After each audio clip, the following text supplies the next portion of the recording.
Hello and welcome to the Daily Scripture Podcast. My name is Dr. Jerome Lavelle, and today we will be looking at 1 Samuel chapter 17, verses 32, 33, 37, and 40 through 51.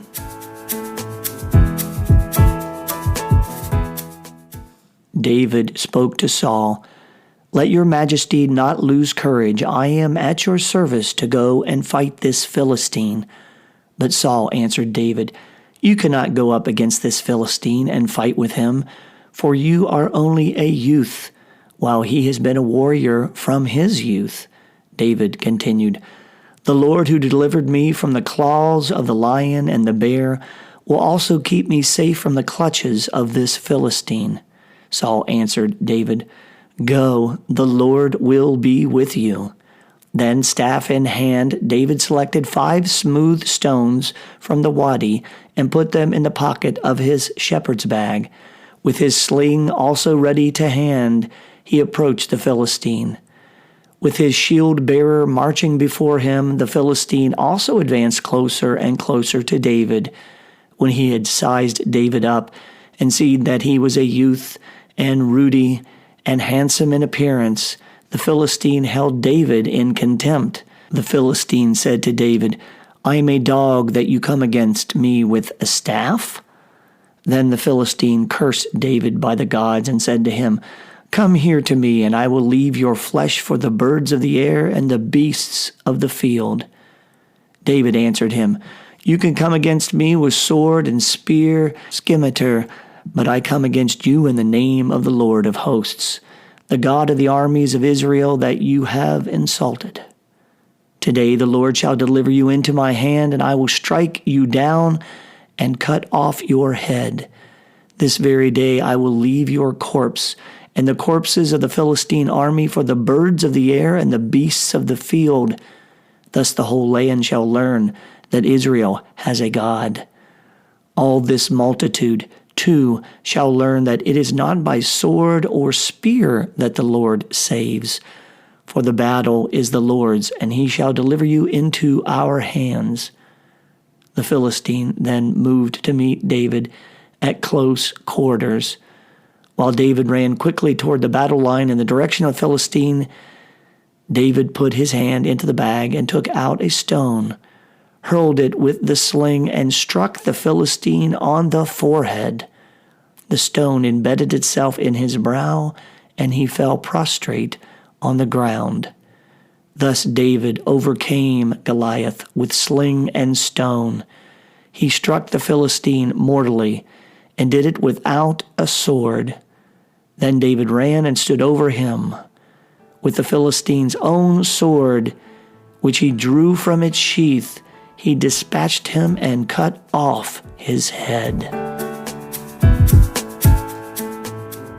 Today in the first book of Samuel, chapter 17, verses 32, 33, 37, and 40 through 51, we hear the famous story of David and Goliath.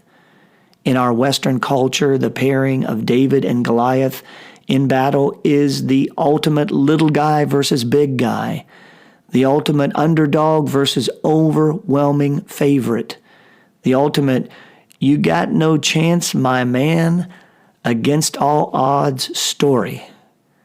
In any battle, conflict, or competition in law, sports, public life, business, or any other domain where one side has a large advantage over an inferior opponent, we often describe as a David versus Goliath situation. Well, in order to understand today's passage, which gives details of the actual battle, let's quickly review the context. Number 1, the Philistine and Israelite armies are maneuvering for a battle, and ultimately they each set their lines at the top of opposing hills. Number 2, the formidable Philistine warrior named Goliath was frustrated by the standoff, and one day comes into the valley between the two camps and addresses the Israelite army. Number 3, his challenge was a one-on-one battle with Israel's best warrior for a winner-takes-all stake. If Goliath wins, Israel will become Philistine subjects. If the chosen Israel warrior defeats Goliath, they will be Israel's subjects and serve them. And then for 40 days, Goliath comes to the valley and makes his challenge. To no avail, none of Israel's warriors stepped forward. So formidable and threatening was Goliath. Such a choice would likely lead to death. Now, at the same time as this was going on, David, the youngest of Jesse's 8 sons, who worked as a shepherd to his father's flocks, had been sent to bring provisions and assurances to his 3 oldest brothers who were members of Saul's army, encamped there against the Philistines. And so we have today's account, where David, buoyed by confidence of God's promise to Israel and his protection against lions and bears in the past, lines up against the unstoppable warrior Goliath, and then he shocks the world, or at least the Philistines and the Israelites. This was a conflict he had no chance of winning, and yet he did. Now, this story can mean different things to different people, but what it says to me is that the improbable, the impossible is not so improbable and impossible, especially with God. He is all-powerful and all-knowing and all-doing, and through him, even what seems impossible is possible. David had faith and belief in God and himself and stepped up when no one else would. He exhibited extraordinary bravery, faith, trust, and fidelity to God and the mission before him. When I think about David and what he accomplished that day against Goliath and thereafter, it gives me motivation to take on difficult or seemingly impossible things. Things like that conversation with a friend, colleague, family member, or neighbor that I know will be difficult and neither of us wants to have, but really needs to be had. Things like taking on a difficult or impossible health challenge that I have been ignoring.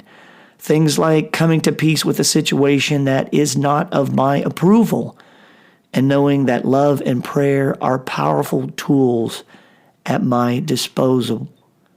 Things like allowing God and others to comfort me through my pain and my mourning at the loss of a dear, beloved one, and coming out of the fog of that loss.